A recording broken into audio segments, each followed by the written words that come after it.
in terms of fake news, it's all, for my money, about Russia. Nothing else matters. I mean, he's clearly a weird narcissist who's desperate to pretend that he won the popular vote when he didn't, or that more people turned up for his inauguration than for the last fellas when they didn't. That's just counting. But why the fake news stuff? Because when the truth about Russia emerges, he just needs there to be enough doubt, you see.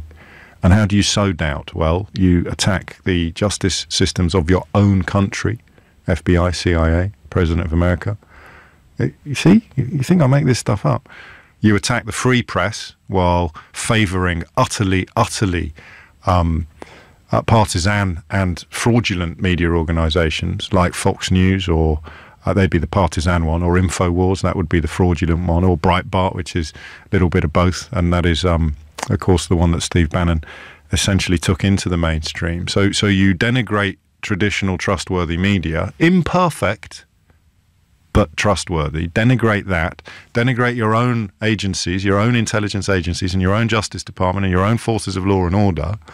So he's done that. So you can't trust the FBI, you can't trust the CIA, you can't trust the New York Times, you can't trust the Washington Post, you can't trust CNN, you can't trust NBC, you can't trust CBS. Who can you trust? Alex Jones, Breitbart, and Fox News.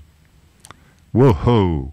And even a year ago, you and me would laugh now, wouldn't we? We'd go, yeah, right, come off it. I mean, I know Americans aren't necessarily that up to speed with international relations and the state of the world, but no one's ever going to allow a president to persuade them to mistrust the FBI, to mistrust the CIA, to mistrust the Washington Post, the New York Times, the newspaper that did Watergate, for goodness sake. Yeah, no, you can't trust any of them. You can only trust me. And why should I trust you? Because I've just heard you on tape saying something that you have then described within an hour as fake news.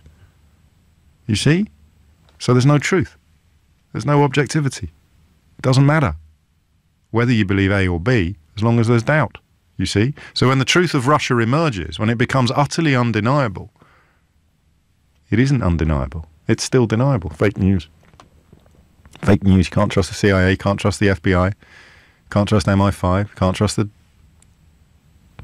Washington Post, can't trust the New York Times, can't trust anyone. Can't trust anyone. And that's why the meeting's taking place in private, so that he can come out, they can both come out and say whatever they want. There's no one there to check it. Fake news. And that's it. That's all it is. That's what fake news is for. It's just to take the sting out of the Russia truth.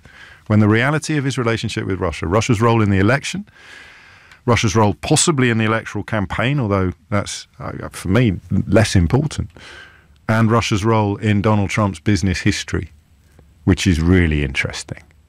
Really interesting stuff. Why won't he publish his tax returns? So when the real role of Russia in Trump the politician and Trump the so-called businessman emerges, he needs to be able to say, fake news.